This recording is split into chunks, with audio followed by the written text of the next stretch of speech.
Hi friends, ನೀವೇನಾದರೂ personal ಲೋನ್ಗೆ ಏನಾದರೂ ಟ್ರೈ ಮಾಡಬೇಕಾದ್ರೆ ಆಕ್ಸಿಸ್ ಅಲ್ಲಾಗಿಲ್ಲ, ಎಚ್ ಡಿ ಎಫ್ ಸಿ ಆಗಿಲ್ಲ, ಐ ಸಿ ಸಿ ಆಗಿಲ್ಲ, ಕೋಟಕ್ಕಲ್ಲಾಗಿಲ್ಲ, ಯಾಕೆ ಕಂಪನಿ ಕ್ಯಾಟಗರಿ ಲಿಸ್ಟಲ್ಲಿಲ್ಲ ನನ್ನ ಕಂಪನಿ ಯಾಕಾಗಿಲ್ಲ, ಯಾಕೆ ರಿಜೆಕ್ಟ್ ಆಯಿತು ಅಂತ ಏನಾದರೂ ಯೋಚನೆ ಮಾಡಿದ್ರಾ?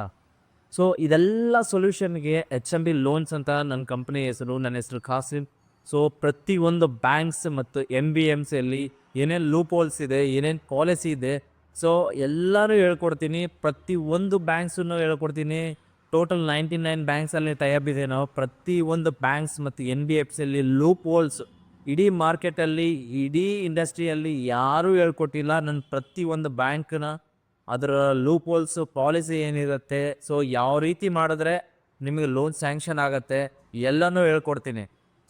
ಇವತ್ತು personal loan, H D F C personal loan ಆ ಟಾಪಿಕ್ ಬಗ್ಗೆ ಮಾತಾಡೋಣ. H D F C personal loan ಅಂತ ಹೇಳಿದ್ರೆ ಫಸ್ಟ್ ಬಂದು ಸ್ಯಾಲ್ರಿ ಅವ್ರಿಗೆ ಕಂಪನಿ ಕ್ಯಾಟ್ ಎ ಮತ್ತು cat B, cat C, cat D, cat E ಮತ್ತು ಗೌರ್ಮೆಂಟ್ ಎಂಪ್ಲಾಯ್.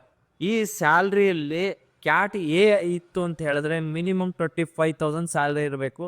ಕ್ಯಾಟ್ ಬಿ ಇತ್ತು ಅಂತ ಹೇಳಿದ್ರೆ ಮಿನಿಮಮ್ 30,000 ಸ್ಯಾಲ್ರಿ ಇರಬೇಕು. ಕ್ಯಾಟ್ ಸಿ ಇತ್ತು ಅಂದರೆ 35,000 ಸ್ಯಾಲ್ರಿ ಇರಬೇಕು. ಕ್ಯಾಟ್ ಇ ಮತ್ತು ಕ್ಯಾಟ್ ಡಿ ಇವೆರಡು ಇರಬೇಕಂದ್ರೆ ಮಿನಿಮಮ್ 50,000 ಸ್ಯಾಲ್ರಿ ಇರಬೇಕು. ಗೌರ್ಮೆಂಟ್ ಸ್ಯಾಲ್ರಿ ಇತ್ತು ಅಂದರೆ ಗೌರ್ಮೆಂಟ್ ಸ್ಯಾಲ್ರಿ ಅವ್ರಿಗೆ ಮಿನಿಮಮ್ 35,000 ಸ್ಯಾಲ್ರಿ ಇತ್ತು ಅಂತ ಹೇಳಿದ್ರೆ ಎಚ್ ಡಿ ಎಫ್ ಸಿಲಿ ಮಾಡ್ತಾರೆ. ಇದನ್ನು ಫಸ್ಟು ಕಂಪನಿ ಕ್ಯಾಟಗರಿ ನಿಮ್ಮದು ಫಸ್ಟು ಮಂದಿಗೆ ತಕ್ಷಣ ನಿಮ್ಮದು ಯಾವ ಕಂಪ್ನಿ ಯಾವ ಕ್ಯಾಟಗರಿಯಲ್ಲಿ ಸೂಟಬಲ್ ಆಗತ್ತಂತ ವೆರಿಫೈ ಮಾಡ್ಕೋಬೇಕು ಒಂದು ಫಸ್ಟ್. ಸೆಕೆಂಡ್, ಅದ ನಂತರ ಮಿನಿಮಮ್ಮು ಸಿಬಿಲ್ ಸ್ಕೋರ್ -1 ಇದ್ರೂ ಎಚ್ ಡಿ ಎಫ್ ಸಿಯಲ್ಲಿ ಮಾಡ್ತಾರೆ.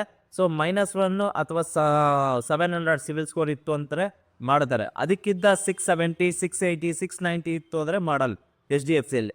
ಅದಾದಮೇಲೆ ಓನ್ಲಿ ಕಂಪನಿ ಲಿಸ್ಟೆಡ್ ಇದ್ದರೂ ಮಾತ್ರ ಮಾಡ್ತಾರೆ ಎಚ್ ಡಿ ಎಫ್ ಸಿಲಿ. ನಾನ್ ಲಿಸ್ಟೆಡ್ ಕಂಪ್ನಿ ಮಾಡೋದಿಲ್ಲ. ಫಾರ್ ಎಕ್ಸಾಂಪಲ್ಲು ನಿಮ್ಮದು ಒಂದು 50,000 ಸಂಬಳ ಇದೆ, ಇಲ್ಲ 70,000 ಸಂಬಳ ಇದೆ, ಕಂಪನಿ ಲಿಸ್ಟೆಡ್ ಇಲ್ಲ, ಮಾಡೋದಿಲ್ಲ H D F C. Only listed company ಮಾತ್ರ ಮಾಡ್ತಾರೆ. ಅದಾದ ನಂತರ ಏಜ್, ಮಿನಿಮಮ್ ಏಜು 22ರಿಂದ 60 ವರ್ಷ ಇರಬೇಕು. 21 ಇದ್ರೂ ಎಚ್ ಡಿ ಎಫ್ ಸಿಲಿ ಮಾಡೋದಿಲ್ಲ. ಮಿನಿಮಮ್ ಆದರೂ 22 ಆಗಿರಬೇಕು ಏಜು, ಪ್ಲಸ್ 60ವರೆಗೂ ಆ ಏಜಲ್ಲಿ ಲೋನ್ ಪ್ರೊವೈಡ್ ಮಾಡ್ತಾರೆ. ಫಾರ್ ಎಕ್ಸಾಂಪಲ್ ನಿಮ್ಮದು 62 ಆಗಿದೆ, ನಾನು ಕಂಪನಿ ಕ್ಯಾಟ್ ಲಿಸ್ಟೆಡ್ ಇದೆ, ಲೋನ್ ಆಗಿ ಅಂದರೆ ಮಾಡೋಕ್ಕಾಗೋದಿಲ್ಲ. ಮಿನಿಮಮ್ 22 ಇಂದ 60 ಇಯರ್ಸ್ ಒಳಗಡೆ ಮಾಡ್ತಾರೆ.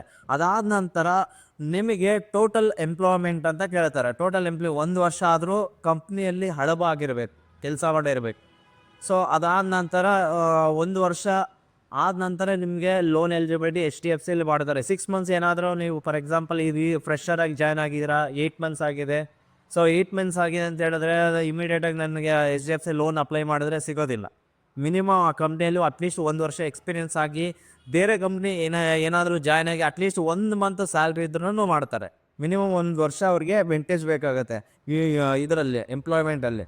ಅದಾದ ನಂತರ ಅಡ್ರೆಸ್ ಪ್ರೂಫ್, ಪ್ರೆಸೆಂಟ್ ಅಡ್ರೆಸ್ ಪ್ರೂಫ್ಗೆ ನಿಮ್ಮ ಆಧಾರ್ ಕಾರ್ಡ್ ಇರಬೇಕು, ವೋಟರ್ ಐ ಡಿ ಆದರೂ ಇರಬೇಕು, ಡಿ ಎಲ್ ಆದರೂ ಇರಬೇಕು, ಮತ್ತು ಪಾಸ್ಪೋರ್ಟ್ ಆದರೂ ಇರಬೇಕು. ಬೇರೆ ಏನಾದರೂ ನನ್ನ ಗ್ಯಾಸ್ ಬಿಲ್ ಇದೆ, ರೆಂಟಲ್ ಅಗ್ರಿಮೆಂಟ್ ಇದೆ, ಇದರಲ್ಲಿ ಮಾಡಿ ಅಂತ ಹೇಳಿದ್ರೆ 100% ಮಾಡೋದಿಲ್ಲ ಅದರಲ್ಲಿ. ಇದೆಲ್ಲ ಮಿನಿಮಮ್ ಬೇಸಿಕ್ ಅದು ಗೊತ್ತಿರಬೇಕು. ಅದಾದ ನಂತರ ನಿಮಗೆ ಮಿನಿಮಮ್ 1 ತಿಂಗಳಿಗೆ 3 ಎನ್ಕ್ವೈರಿ ಮೇಲೆ ಏನಾದರೂ ಇತ್ತು ಅಂತ ಹೇಳಿದ್ರೆ ಎಚ್ ಡಿ ಎಫ್ ಸಿಯಲ್ಲಿ ಮಾಡೋದಿಲ್ಲ. ಫಾರ್ ಎಕ್ಸಾಂಪಲ್ 4ನೇ ಎನ್ಕ್ವೈರಿ, 3 ಎನ್ಕ್ವೈರಿ ನೀವು ಬೇರೆ ಬ್ಯಾಂಕಲ್ಲಿ ಮಾಡಿದ್ದೀರಾ, 4ನೇ ಎನ್ಕ್ವೈರಿ ನೀವು ಎಚ್ ಡಿ ಎಫ್ ಸಿಲ್ಗೆ ಹೋದರೆ ಮಾಡೋದಿಲ್ಲ. ಅದಾದ ನಂತರ ಅದು ಸೆಂಡ್ ಮಾಡಬೇಕಾದ್ರೆ ವೆರಿಫೈ ಮಾಡಿಕೊಂಡು ಮಾಡ್ತಾರೆ ಇವರು. ಈ ಬ್ಯಾಂಕಲ್ಲಿ ಆಗುತ್ತೆ, ಕಂಪ್ನಿ ಕ್ಯಾಟಗರಿ ಲಿಸ್ಟೆಡ್ ಇದೆ, ಇದೆಲ್ಲ ವೆರಿಫೈ ಮಾಡ್ಕೋಬೇಕಾಗತ್ತೆ ಪ್ರತಿ ವರ್ಷಕ್ಕೂ. ಡಿಪೆಂಡ್ ಬ್ಯಾಂಕ್ಸ್, ಒಂದೊಂದು ಬ್ಯಾಂಕ್ಸು ಮತ್ತು ಬ್ಯಾಂಕ್ಸ್ ಆಗಲಿ ಎನ್ ಬಿ ಎಫ್ ಸಿ ಆಗಲಿ ಪಾಲಿಸಿಗಳು ಚೇಂಜ್ ಮಾಡ್ತಾ ಇರ್ತಾರೆ. ಪ್ರತಿ ವರ್ಷವೂ ನಾವು ಅಪ್ಡೇಟ್ ಆಗ್ತಾ ಇರ್ತೀವಿ. ಈ ಥರ ವೆರಿಫೈ ಮಾಡಿಕೊಂಡು ನೀವು ಡಾಕ್ಯುಮೆಂಟ್ಸ್ ಅವ್ರು ಮಾಡ್ತಾರೆ ಅಂಥವ್ರಿಗೆ ಕೊಡಿ. ನಮ್ಮ ಕಡೆಯಿಂದ ಏನಾದರೂ ಸರ್ವಿಸ್ ಏನಾದ್ರು ರಿಕ್ವೈರ್ಮೆಂಟ್ ಇತ್ತು ಅಂತ ಹೇಳಿದ್ರೆ ಎಚ್ ಎಮ್ ಬಿ ಲೋನ್ಸ್ ಯಾವಾಗಲೂ ನಾವು ಸರ್ವಿಸ್ ಕೊಡೋಕ್ಕೆ ನಾವು ಮುಂದಾಗಿರ್ತೀವಿ. ನಿಮಗೆ ನಮ್ಮ ಕಡೆಯಿಂದ ಬಂದರೆ ನಿಮ್ಗೆ ಟೈಮ್ ಮತ್ತು ಮನಿ ಎರಡೂ ಸೇವ್ ಆಗುತ್ತೆ. ಇಮಿಡಿಯೇಟ್ ಸ್ಯಾಂಕ್ಷನ್ ಮಾಡಿಕೊಡ್ತೀವಿ. ನಿಮ್ಗೆ ಏನಾದರೂ ರಿಕ್ವೈರ್ಮೆಂಟ್ ಇತ್ತು ಅಂತ ಹೇಳಿದ್ರೆ ಡಿಸ್ಕ್ರಿಪ್ಷನಲ್ಲಿ ನಾನು ನಂಬರ್ ಕೊಟ್ಟಿರ್ತೀನಿ. ವಾಟ್ಸಪ್ ಲಿಂಕ್ ಕೊಟ್ಟಿರ್ತೀನಿ, ಇಲ್ಲ ಮತ್ತು ವೆಬ್ಸೈಟ್ ಲಿಂಕ್ ಕೊಟ್ಟಿರ್ತೀನಿ, ಅಲ್ಲಿ ಬಂದು ಅಪ್ಲೈ ಮಾಡ್ಬೋದು. ನಿಮ್ಗೆ ಯಾವ ರೀತಿ ನಾಟ್ ಓನ್ಲಿ ನಾವು ಪರ್ಸ್ನಲ್ ಲೋನ್ ಅಂತಲ್ಲ, ಬಿಸ್ನೆಸ್ ಲೋನ್ ಮಾಡ್ತೀವಿ, ಹೋಮ್ ಲೋನ್ ಮಾಡ್ತೀವಿ, ಮಾರ್ಟ್ಗೇಜ್ ಲೋನ್ ಮಾಡ್ತೀವಿ, ಪರ್ಸ್ನಲ್ ಲೋನ್ ಮಾಡ್ತೀವಿ, ಎಜುಕೇಷನ್ ಲೋನ್ ಮಾಡ್ತೀವಿ. ಸೊ ಟೋಟಲ್ ಇಷ್ಟು ಸರ್ವಿಸ್ ಇದೆ ನಮ್ಮ ಕಡೆಯಿಂದ. ನಿಮಗೆ ಏನಾದರೂ ರಿಕ್ವೈರ್ಮೆಂಟ್ ಇತ್ತು ಈ ಸರ್ವಿಸಲ್ಲಿ ಅಂತ ಹೇಳಿದ್ರೆ ನೀವು ಕಾಲ್ ಮಾಡ್ಬೋದು. ಥ್ಯಾಂಕ್